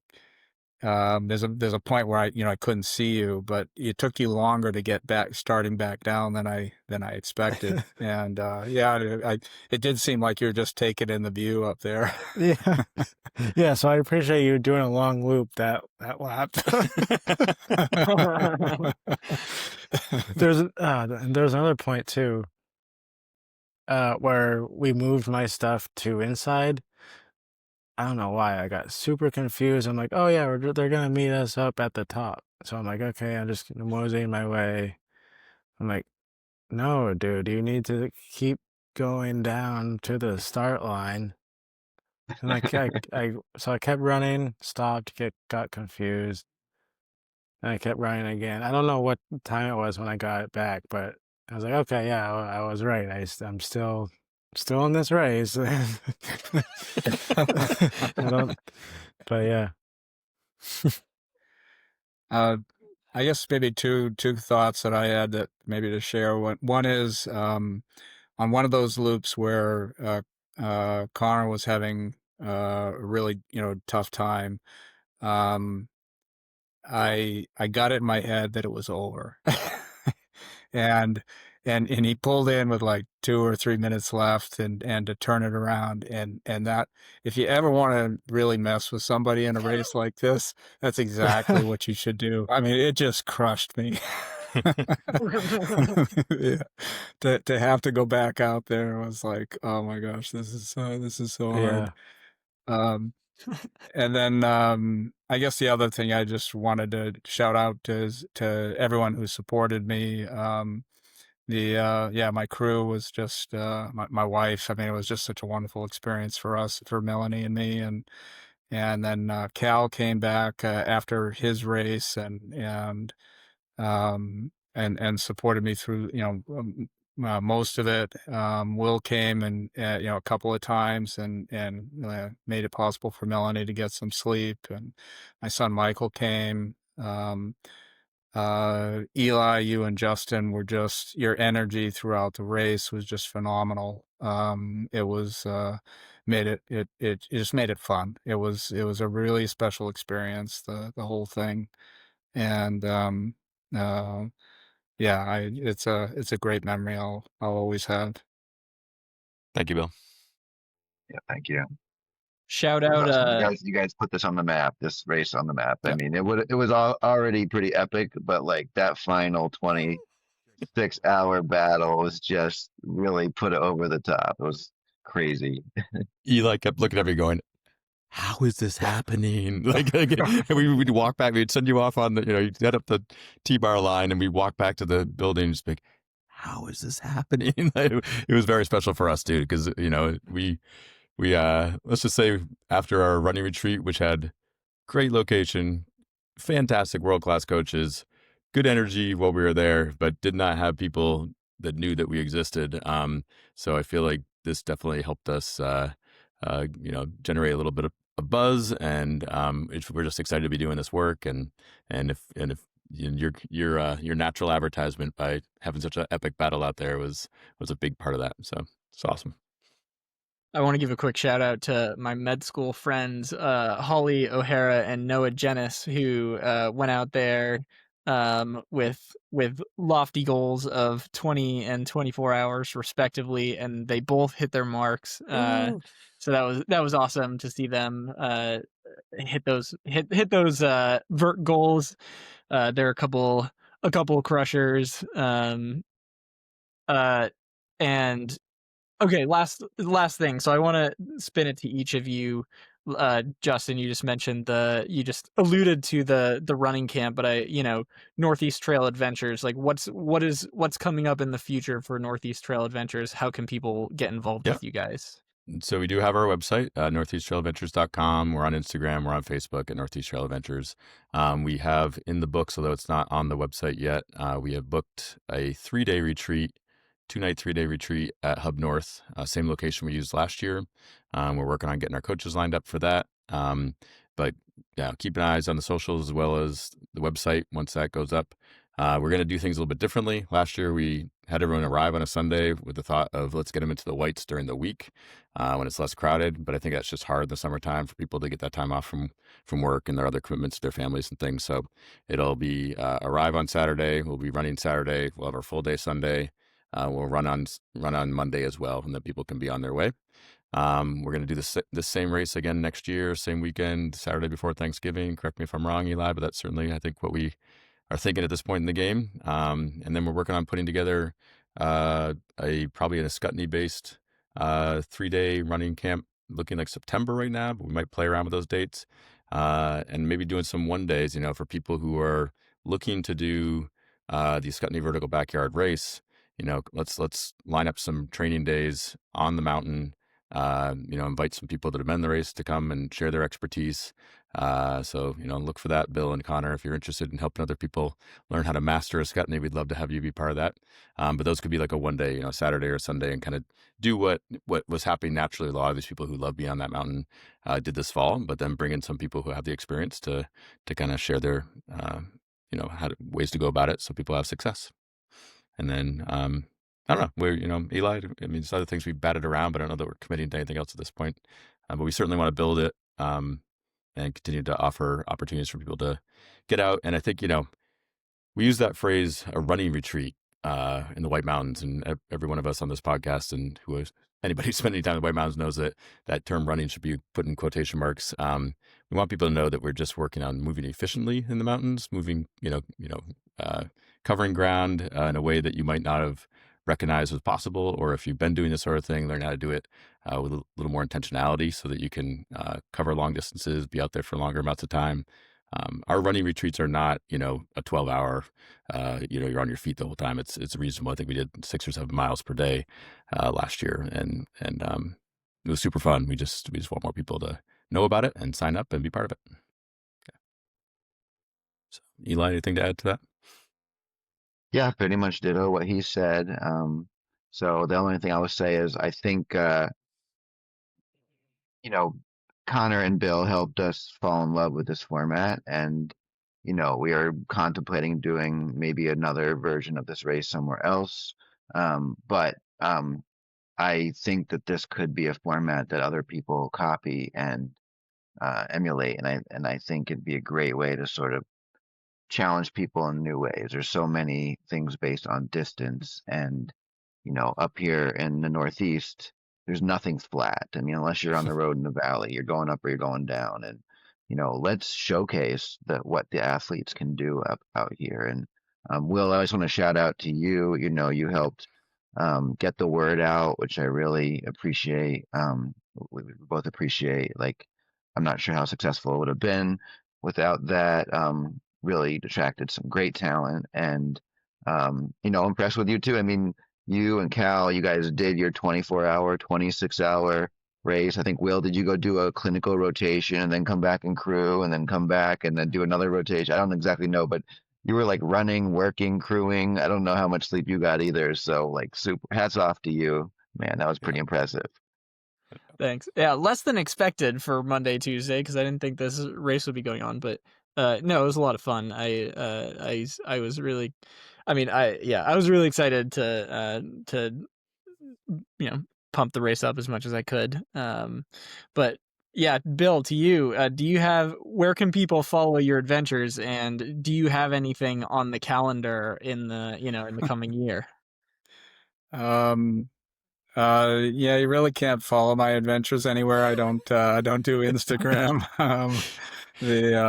I will probably Gotta follow his mom. Yeah.